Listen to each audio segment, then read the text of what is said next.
Bonjour tout le monde. Alors on va commencer le chapitre sur l'optique géométrique. C'est un chapitre intéressant au premier cycle universitaire en classe prépa. Alors on va d'abord s'intéresser à des généralités pour qu'on puisse poursuivre dans la suite des chapitres qui vont suivre. Les généralités, on doit d'abord connaître la structure de la lumière. C'est quoi la lumière? Alors, les expériences faites par la lumière, bien sûr, le capteur CT reste encore performant, c'est l'œil. On a observé le phénomène de diffraction, d'interférence lumineuse, réfraction et réflexion et d'autres. Alors, ces phénomènes sont interprétables par le modèle d'onde électromagnétique. On a dit, oui, que la lumière peut être représentée par une onde électromagnétique, c'est-à-dire propagation d'un champ électrique et magnétique à la fois. Deuxième aspect, il y a des expériences aussi. L'expérience surtout, l'effet photoélectrique élaboré par le physicien Planck et finalisé par Einstein. Alors, donc il y a une double représentation de la lumière. C'est pour cela qu'on va commencer par dualité, ça veut dire deux aspects, onde corpusculaire. La lumière est une onde électromagnétique qui se propage dans le vide avec une célérité C à peu près égale 3,18 mètres par seconde. Il y a des phénomènes qui ont fermé avec ça. Ensuite, l'effet photoélectrique a mis en évidence l'existence des grains d'énergie, entre guillemets, qu'on appelle les photons. La lumière est constituée par des photons. La lumière est constituée par des photons, grains d'énergie entre guillemets, de masse nulle, sans masse, et d'énergie H égale mu C, mu fois H. Mu, c'est la fréquence caractéristique de la lumière. H, c'est la constante de Planck qui a élaboré l'effet photoélectrique en joules seconde moins 1. Alors Einstein a énoncé son théorème. Aucune particule matérielle ne peut arriver à cette vitesse qui est C. On a essayé avec des particules de moindre inertie, moindre masse, l'électron. On n'a pas arrivé à atteindre la vitesse C. Alors, on va ensuite caractériser un milieu par ce qu'on appelle l'indice de réfraction du milieu. Et on va parler de la longueur d'onde, c'est très intéressant, en lumière. Alors, dans le vide, je prends la lumière, une onde électromagnétique qui se propage. Voilà une source. C'est la source qui va imposer la fréquence de la lumière. Voilà une fréquence qui vient, voilà c'est une onde, voilà sa longueur d'onde dans le vide, que je note lambda 0. D'accord? Je note lambda 0, moi, dans le vide, vous allez comprendre pourquoi. Alors, on va être égal à C fois T. T, c'est la période, c'est l'inverse de la fréquence. Dans un milieu matériel, il va se déplacer avec une autre vitesse, inférieure à C. Bien sûr. Cette vitesse va être inférieure à C. Comment on peut interpréter ça? Alors, si on interprète par l'aspect ondulatoire, on peut dire qu'il est dû aux interactions entre champs électromagnétiques et les constituants atomes, molécules du milieu. Si on considère l'aspect corpusculaire, c'est-à-dire les photons, on peut imaginer des chocs entre les photons et la structure, bien les constitutions du milieu matériel, atomes, molécules, etc. Donc voilà des petites interprétations pour voir un petit peu pourquoi la vitesse est faible. On définit une longueur d'onde dans le milieu, c'est Vt. Puisque V est inférieur à C, lambda va être inférieur à lambda 0. Donc ça ne convient pas de caractériser une lumière par sa longueur d'onde. Il faut la caractériser par sa fréquence qui reste la même dans n'importe quel milieu. Ou bien on compare les lumières par leur longueur d'onde dans un même milieu qui est le vide. Donc dire une lumière il a une longueur d'onde lambda, bon, dans quel milieu? Donc ce n'est pas une caractéristique. On peut la caractériser une lumière par lambda 0 dans le vide. D'accord. Ou bien dans sa fréquence. On définit l'indice de réfraction du milieu par n égale à c sur v. Donc on peut trouver cette relation t est la même ici. On remplace t par lambda sur v. On obtient lambda 0 égale n lambda. Lambda 0 est plus grande que dans un milieu matériel. Lambda dans le vide est plus grande que dans un milieu matériel et l'indice de réfraction elle est sans unité. Dans le vide, l'indice de vide, C sur C, c'est 1. L'air elle est moins condensé, il est dilué. Sous une atmosphère, elle est diluée. Donc son indice, elle est proche du vide, 1,05. Si la lumière se propage dans un milieu plus condensé, il va y avoir une difficulté de propagation, la vitesse va être faible et n va être grand. Plus un corps est dense, plus son indice sera grand. Donc, comparons l'indice qualitativement, l'indice d'un air froid et d'un air chaud. L'indice d'un air froid sera plus grand que l'indice d'un air chaud, parce que dans l'air froid, les molécules sont plus proches par rapport à l'air chaud qui sont en agitation, éloignées, etc. L'air chaud est dilué de point de vue particules que l'air froid. D'accord? Ça, ces remarques, on va les utiliser par la suite et nous va nous permettre de comprendre la suite. Maintenant, on va passer à ce qu'on appelle l'approximation géométrique, de l'optique géométrique. Alors, petit 3, approximation de l'optique géométrique. Tout ça, ce sont des généralités sur la lumière et d'autres. Donc, un petit catalogue de connaissances pour faire la suite sans stress. Donc, si on va maîtriser les définitions et tout, on va bien faire la suite de l'optique géométrique. Troisièmement, approximation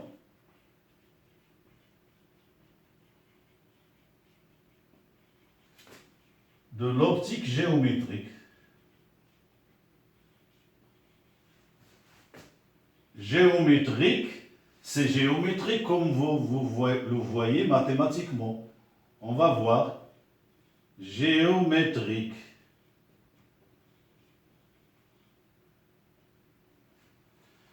Alors, on a fait une expérience que vous avez déjà découverte en terminale.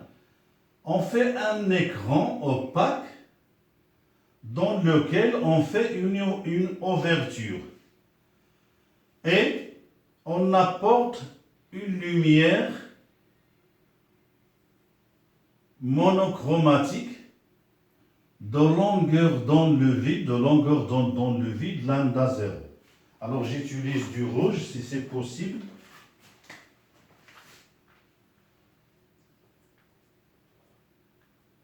Alors vous avez ici un trou tel que son ouverture est largement grande devant lambda 0. On apporte la lumière dite monochromatique. Je vais vous expliquer qu'est-ce que c'est que monochromatique dans la suite.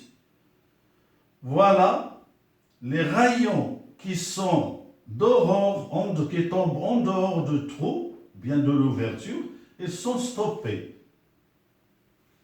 Les autres passent. On récupère ici dans un écran,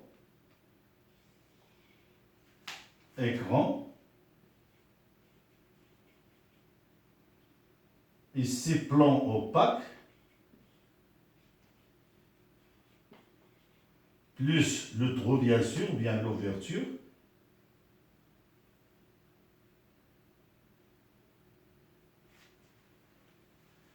On trouve ici, on observe une tache qui est l'image de l'ouverture, l'image géométrique.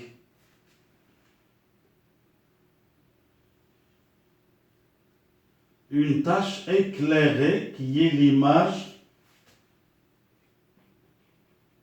géométrique.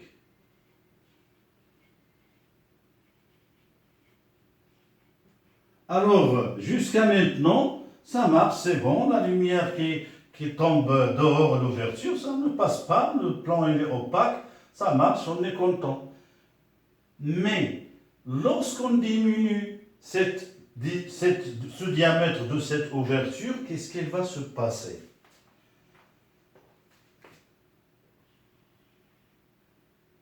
Voilà une ouverture D de l'ordre de lambda 0 ou bien lambda 0, ou bien D inférieur à lambda 0.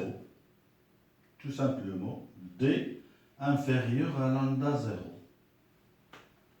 Alors, on s'attendait à trouver ici une petite tache qui est l'image géométrique du trou.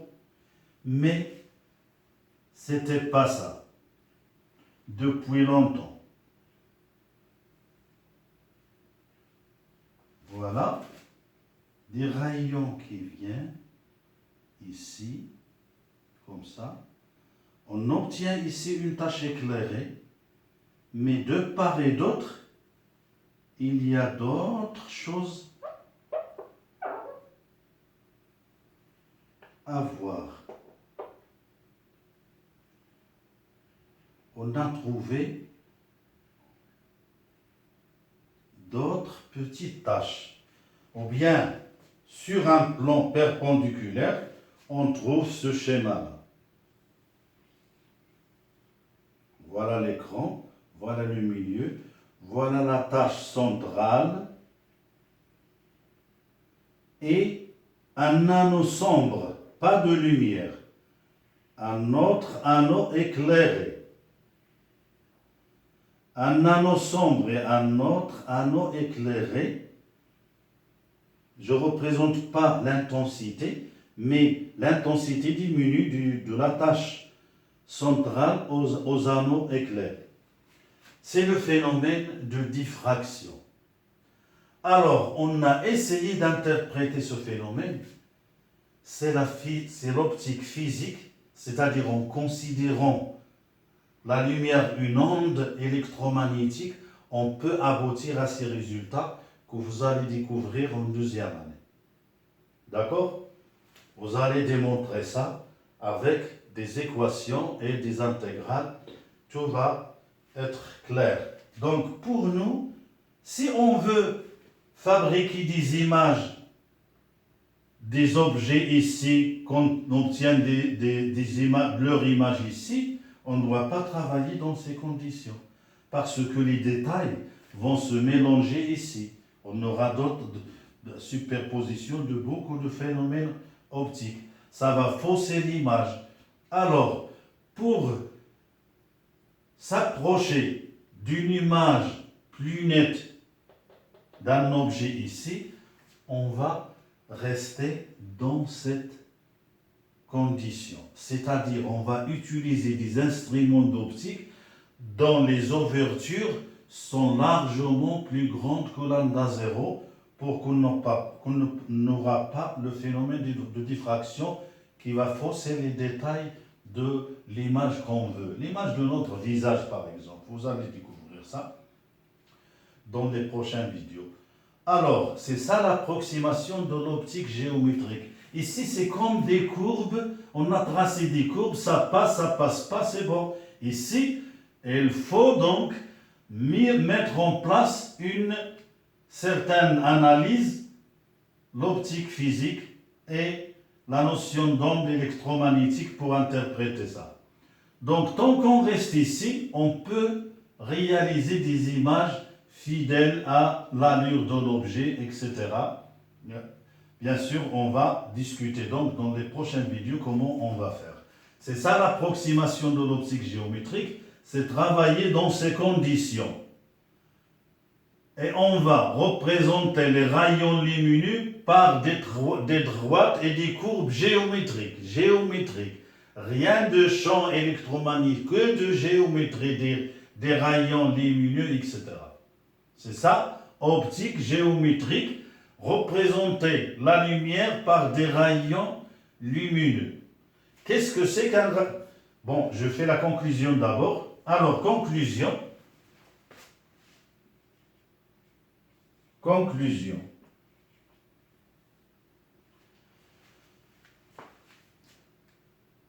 Pour réaliser des images géométriques nettes, il faut utiliser des instruments dont les ouvertures sont largement supérieures à lambda 0. C'est l'approximation de l'optique géométrique.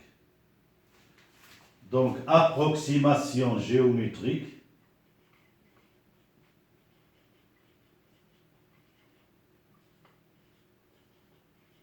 Éviter la diffraction.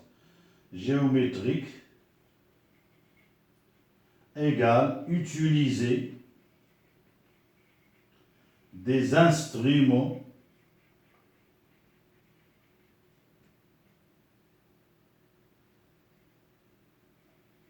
de grande ouverture.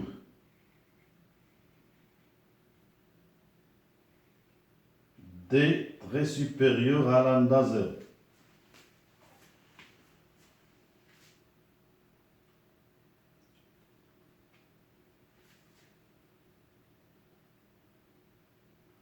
Voilà. On passe à définir certaines choses. Un rayon lumineux. Qu'est-ce qu'on va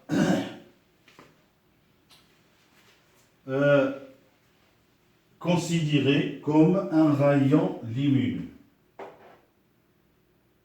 Rayon lumineux.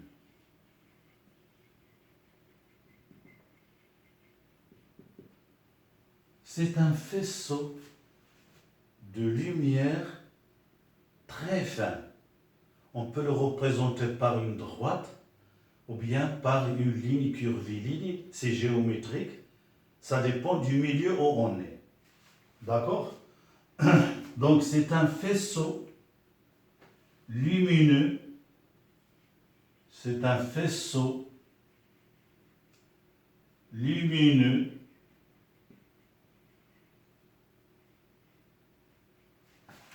très fin. Les rayons lumineux ne sont pas dénombrables. Un faisceau lumineux comme ça, il contient une infinité de rayons lumineux. On peut isoler un petit faisceau très fin, c'est ça ce qu'on va appeler un rayon lumineux, comme ça ou bien comme ça. Ça dépend, rayon lumineux. Faisceau lumineux,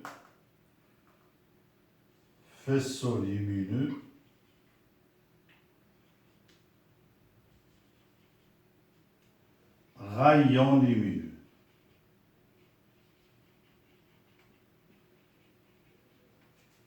D'accord? Un faisceau, c'est un ensemble infini de rayons lumineux. Voilà. Maintenant, on va discuter qu'est-ce que c'est qu'une lumière monochromatique, polychromatique. C'est intéressant pour la suite. Alors, ça c'était quatrièmement. Ici, on va faire cinquièmement. On va parler du spectre quand même de la lumière blanche et puis passer à définir qu'est-ce que c'est un rayon monochromatique ou bien une lumière monochromatique. On va parler du spectre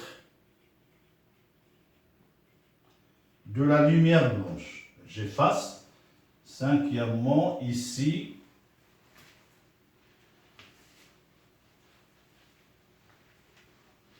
prendre de l'espace. Cinquièmement, spectre de la lumière blanche. Lumière de soleil, par exemple. De la lumière blanche. Alors, je sais que vous savez ce spectre, quelle est sa caractéristique principale. C'est ce qu'il est continu, contrairement au spectre des atomes qu'on a fait en atomistique. Alors, ici, je m'intéresse au domaine du visible, c'est entre 400 à peu près et 800 nanomètres. Ici, on trouve le violet, le bleu, le vert, le jaune, l'orange et le rouge. Voilà. Ici, ce sont des ultraviolets et ici des infrarouges. Alors, si on s'intéresse au photon, à l'énergie du photon, H nu, c'est C sur lambda. Vous voyez, plus lambda est grande, lambda 0 pour le monde. Lambda 0, c'est-à-dire dans le vide. Voilà, ça c'est dans le vide. Ça c'est dans le vide. Lambda 0 dans le vide. Pour ne pas la confondre dans n'importe quel milieu. Donc, plus lambda 0 augmente, l'énergie du photon s'affaiblit. Les infrarouges ici sont de faible énergie, et ainsi de suite, les ultraviolets, les rayons X, les rayons gamma, etc. Alors, ce domaine-là, du rouge, c'est à peu près entre 600 et 800. Le rouge, je m'intéresse au rouge. Par exemple, ce spectre-là, alors, à l'œil nu, tout le monde dit que c'est une lumière monochromatique. Ça, c'est à l'œil nu. C'est la définition de tout le monde. Mais le physicien, une lumière monochromatique, c'est une lumière caractérisée par une seule longueur d'onde unique. Alors ici, il y a une infinité de longueurs d'onde. Mais à l'œil nu, on dit c'est monochromatique. Or, au sens physique, c'est pas vrai. Une lumière monochromatique, elle a une longueur d'onde unique, lambda 0. Par exemple, celle-ci. Je vais prendre une longueur d'onde ici. Lambda 0, ici. Donc, alors c'est un spectre continu.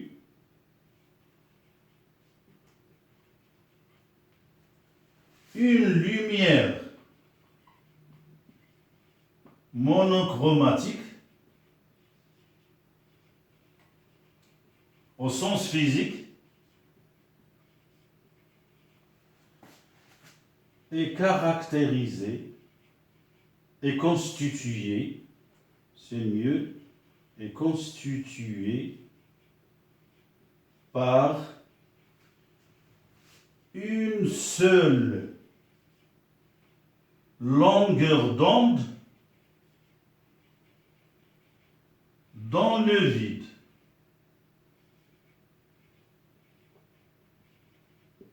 On parle dans le vide pour comparer les lumières entre elles.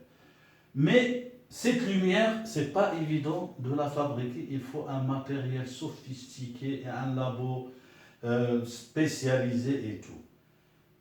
Pour nous, on va essayer de prendre une petite partie ici. Lambda 1 jusqu'à lambda 2. Vous voyez cette largeur-là.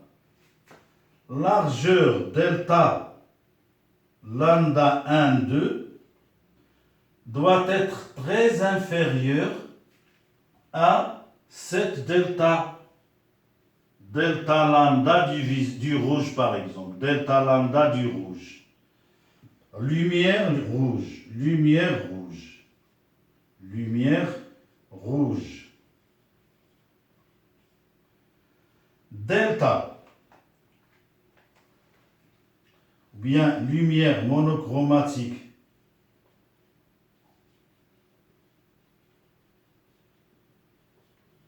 rouge. Sa largeur spectrale, par exemple, lambda 1, 2 qu'on va prendre ici, cet intervalle, doit être inférieur, très inférieur à delta de lambda du rouge, qui est égal à 200 nano à peu près, nanomètres. C'est le cas du laser. Un laser est là. Il a quand même beaucoup de longueur d'onde, un laser rouge. Il a beaucoup d'ondes rouges très proches les unes des autres. Alors cette largeur-là, elle est très inférieure à delta R. On peut, en optique géométrique, le considérer comme une lumière monochromatique pour travailler. Donc, voilà. C'est le cas de laser. Le laser vert, on prend une bande ici. On peut, plus cette largeur-là est très faible, plus on s'approche du modèle monochromatique. C'est pas évident.